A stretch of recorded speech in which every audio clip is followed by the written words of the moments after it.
context of the scriptures on either side of it, and it's often not just about one verse. Sometimes we like to, as pastors, we tend to get a hold of a verse and we just chew on that verse and we feed you that verse and we feed you every word of that verse. But this morning I want to talk to you about a very wise king named David. And David was an interesting king in that he had a son named Absalom. Now, Absalom was not the oldest son. He was not even the most troublesome son. But it seems to be the son that the king loved the most. You see, the story goes something like this. In 18 and 19, Absalom has tried to steal the kingdom, and his men come up against Job and King David's men, and King David instructs his leaders in the presence of his men, if you come across Absalom, do not hurt him.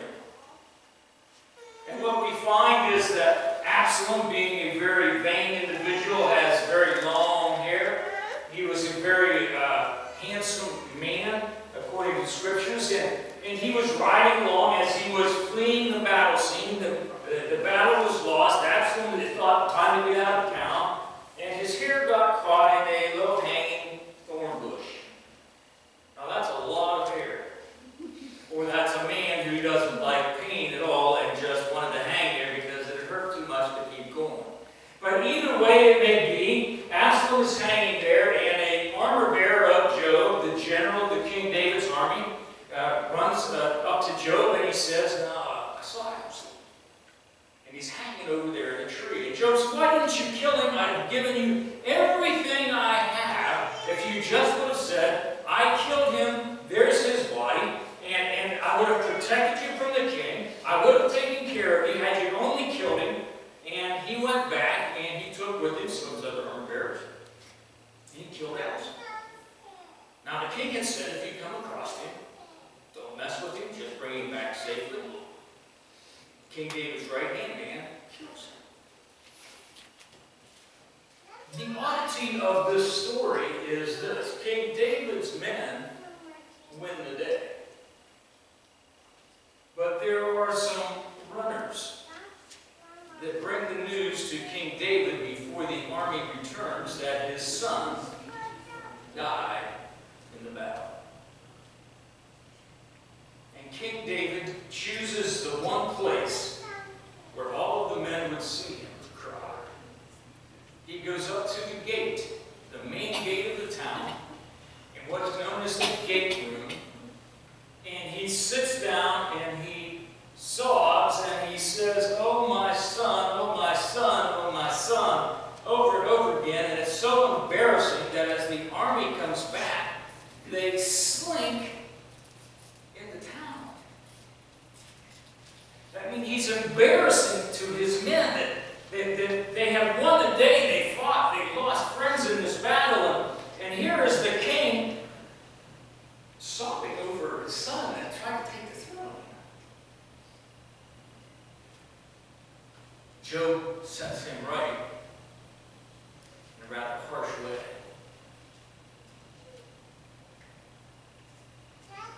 One would think that there could be no other reason than greed for Absalom's actions. How many of you know that sin has consequences? Everybody knows that? That's a given, right? Sure, everybody knows that.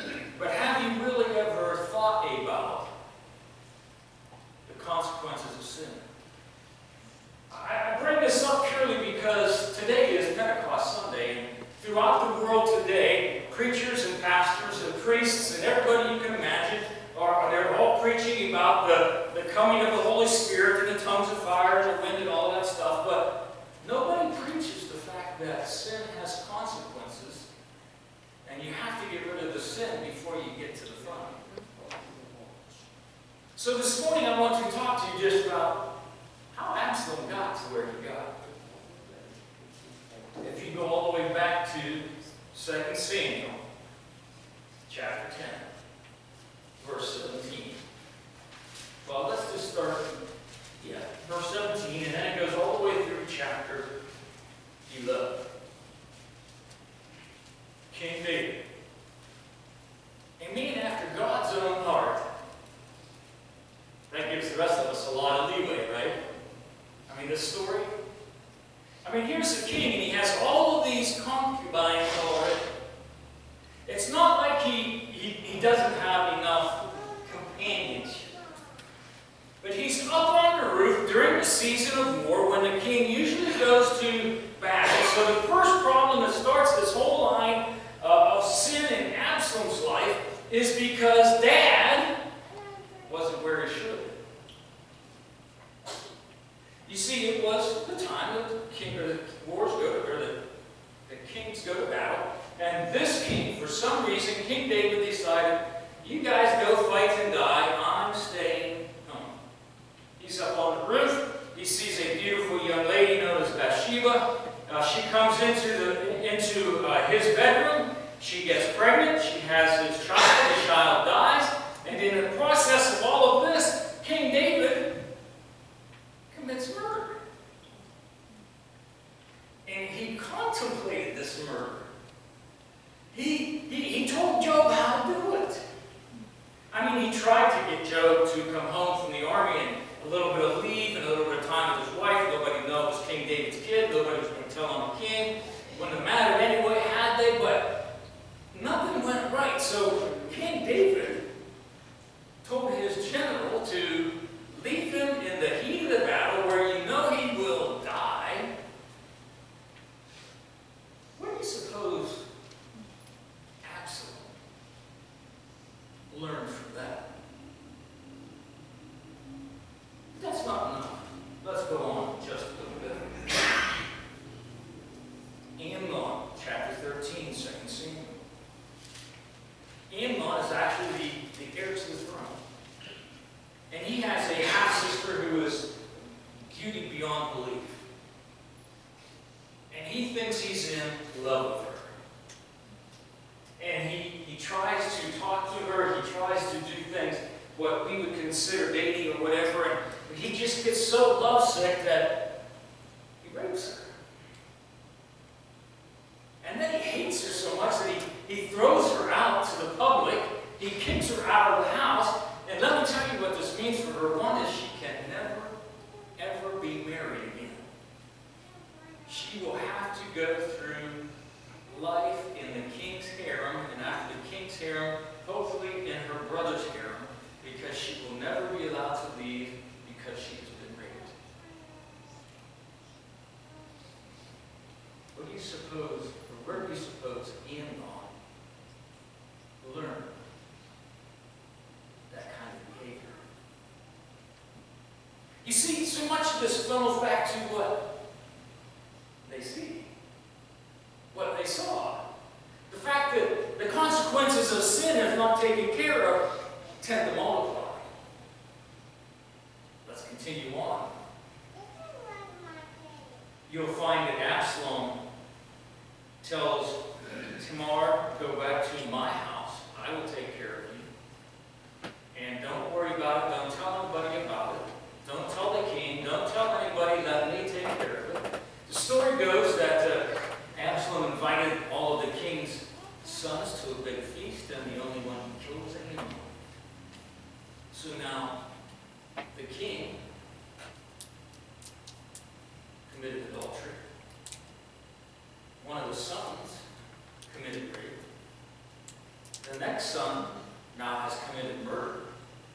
Isn't this an interesting family tree? Can you imagine sitting down and talking about, well, let me tell you about my family. You think you've got a family. Let me tell you about my family. And if that's not enough, after Absalom kills Amnon, he then decides, I'm going to be king. Actually, I'm sorry, I'm jumping ahead of myself. He does this neat thing. He runs to a city where you're, I just lost the word. You're not allowed to go and kill the people there. Sanctuary city, thank you. Has a little different meaning today, doesn't it? But he went to a sanctuary city so he could not be killed. And he begged to come home, and Job begged for him to the king. Let him come home, let him come home. Eventually, David let him come home, and the only payment for the murder was, he can't see my face. It's so sad. It lasted all 2 years. And Absalom came, and he flopped down on his face before the king, and he begged the king's pardon. And he was anything but sincere, we know as we read this story. But we go on into the story, and Absalom is so insincere, matter of fact, that he begins to sit at the city gate. Now to us that doesn't mean anything, but in that time period, that was where all the trials took place. That's where all of the transfer of deed and ownership of anything took place there. That's where all the big merchants, all the financial things all took place there at the city gate. And he puts himself there and he listens and he hears somebody need something. And he says, come on over here. I know the king, he's a busy man. He ain't got time for you. So you come over here and I'll take care of it. So very quickly he wins over the nation. I mean, look, the king doesn't have time for us. What does he care? Absalom. All I have to do is utter a need in his presence, and immediately I'm taken care of. Then he gets a little bit bolder, and he hires 50 men to run in front of him as he goes through town in a chariot.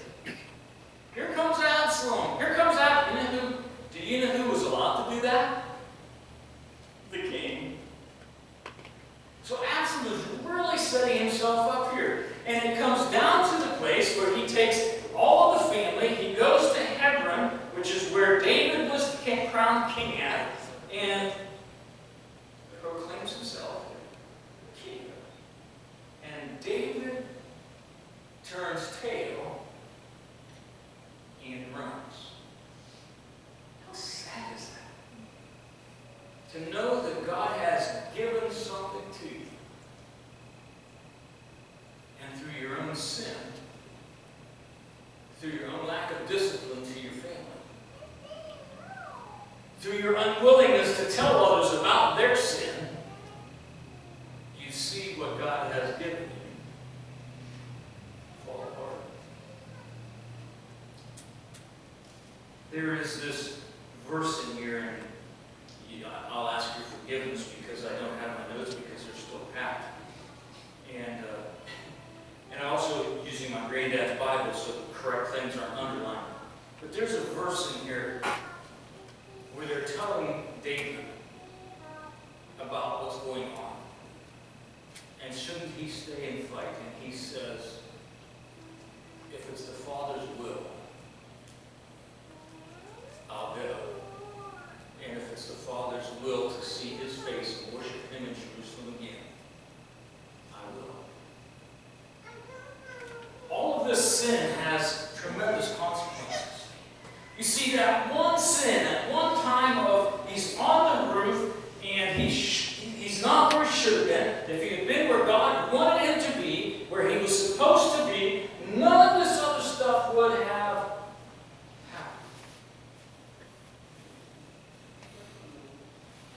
So many times we commit little sins, or we rub up against sin. Maybe we don't commit it, or we sure think about it. Never consider how vast the impact of that one little sin will be. Forget the story about David and Bathsheba. Look at the first one with just a little sin. David wasn't where he should have been. He's God's man. He's ordained God's king. God's people are out at war. But God's leader decided he'd stay here. You see, sin is nothing more than being someplace you're not supposed to be. And when you get someplace you're not supposed to be,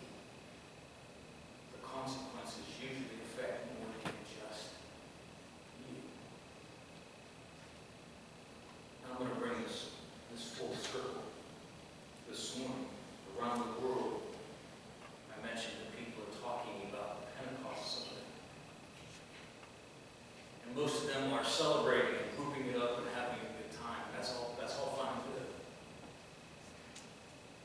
But many of them never consider that there's a consequence for every little sin, the worst one. The worst things that happen, if you read the story, are not in the fact that maybe they don't make heaven, but in how many others they affect by a simple sin not being where it should be.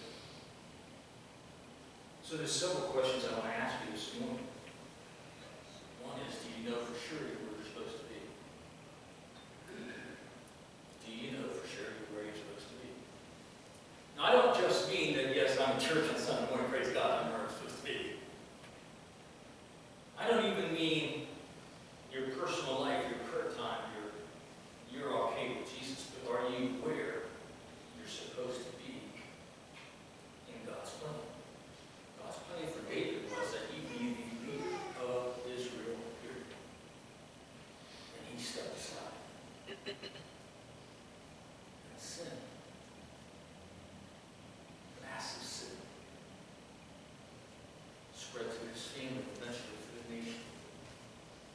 And if you read it, thousands died in that last battle between Israel and Absalom because of one man. Sin has lasting consequences, and it's not just the fact that you go to hell. One of the other consequences of sin is the fact that you never get to experience true holiness. You never get to experience the excitement of the infilling and indwelling of the Holy Spirit known as Pentecost. Sin. We all have some strange feelings. But if you want to do something interesting sometime, I would encourage you to look back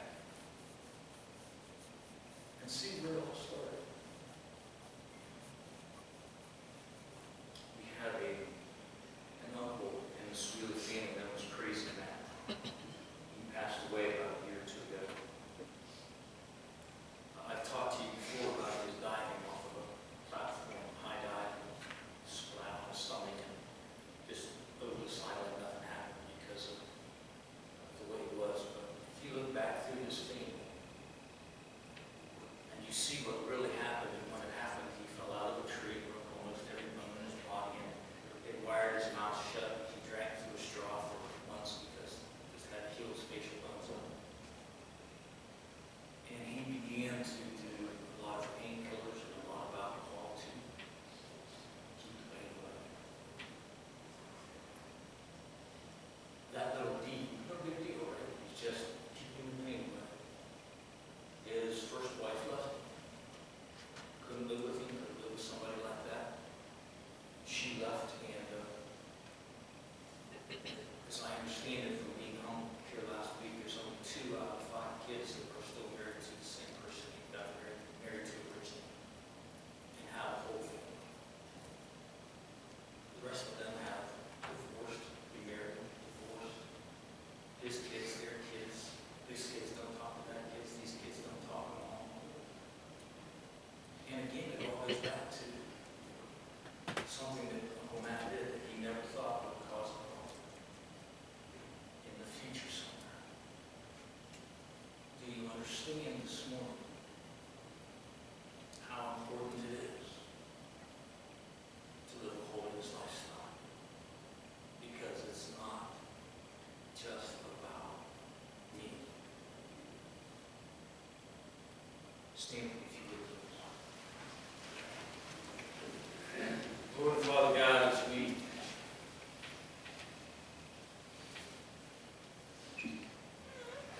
prepare our hearts for communion, Lord, we have come to this place where we look at several chapters of your word, what some would call just a